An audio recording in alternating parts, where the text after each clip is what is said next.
Good morning, fellow truth seekers. Good morning. Today we want to cover this interesting subject of inspiration in the physical world. Yes. And again, pushing the limits of the physical body in this physical world.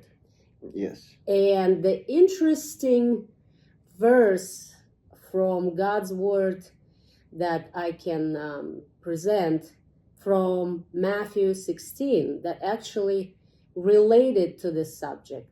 It says, "For what is a man profited if he shall gain the whole world and lose his own soul?" What do you think? Well, we were just watching on LinkedIn this woman who was born without arms. And we think, oh, well, that's too bad. And yet she didn't use that at all to slow her down. And she became an Olympic swimmer. And a world champion without arms, beating those people that swim with her with arms. Yes. This is amazing. This is mind-blowing. We were watching it, and I actually was crying because it's inspiring. It's mind-blowing, really. What people do to overcome obstacles. And then you think about it. In the middle of all of that, does anybody, even last night when we were, or 2 nights ago when we were watching the debates, does either one of them say, let me tell you, I'm all about Jesus. I don't care if I have billions. I don't care if my dad's a teacher. I don't care if I'm flip-flopping on every world issue. The issue is, what happens if you become president and lose your own soul? What did this woman, when we saw her testimony of how she overcame? But did she ever say, praise Jesus? Yeah, the problem with it, it can be very inspiring. And again, it was. And I was crying. But again, you gain the whole world. You become this world champion. You become on top of everybody. And you lose your own soul because it will not help you. It won't save your soul. It will, yes. The only thing that will save your soul is your faith in Jesus. Period. End of story. If you don't have Jesus, you got bupkis. Yeah. Period. Yeah. So we just want to challenge everybody today, regardless. We're here in Sin City for a business event, and I'm telling you, it's oppressive. It feels heavy, and we're looking out all over this desert, and we're saying, everybody is so absorbed in the physical world, in the now. Well, the now is great.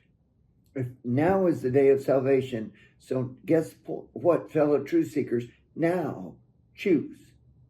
This day, as Elisha said before, as for us and our house, we serve the Lord. Yeah. And another point, yes, we live now and we do great things now. But if we don't have a perspective of eternity, yes, if we don't live for eternity, now we'll disappear. When you don't have a future goal and objective, you make decisions based upon, do I want shrimp or do I want beef today? Well, it's not even that. What we're trying to say here, perspective for eternity, it's not just a goal, 5-year-old goal or 10-year-old goal. You know, it's hard for us to grasp the eternity, right? What is this? We've never been there. But if we have a perspective that we live in, not in this world, but we'll live for eternity, we have world. A heaven to gain. Right. Yeah. And with that perspective, I think our goals in this life will be different. And we'll change our decision making.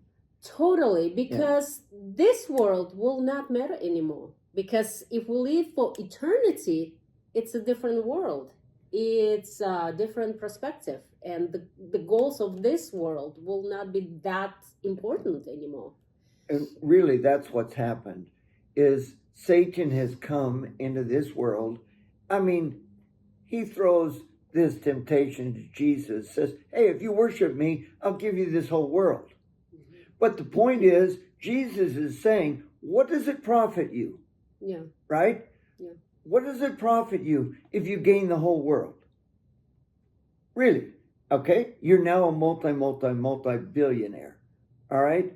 Your best friends are Elon Musk and Donald Trump. All right, whoop-de-doo. But if you don't have Jesus, when you die, you die. Yeah, and all the wealth you acquired, somebody else will use. It will not help you to enter the pearly gates of heaven. So that's the illusion. Yeah. That's the illusion. You can try to gain it all right now, but it won't save you. Yeah. And you can't take it with you. Yes, you cannot take it with you. And plus, if you will be able to change your perspective and live for eternity, that world, you don't need anything from this one. No, you don't want anything from this world. Yeah. Really. Because the description of that world is absolutely fantastic. Streets of gold. Mind-blowing. Gates of pearls and all the jewels. I mean, I'm thinking about it, and I cannot imagine the beauty and the splendor and everything that God can create in that world. And I'm personally looking forward to it, because it will not compare to anything in this one. Yes. So, fellow truth seekers, today, change your mind. Receive the mind of Christ. And set up your mind to eternity. And you'll see how your priorities will change. And your decision making. And your decision making will change. And your goals as well. Yeah. So thank you for listening. Have a blessed day. And until next time, we have a heaven to gain. Yes, indeed. Bye for now.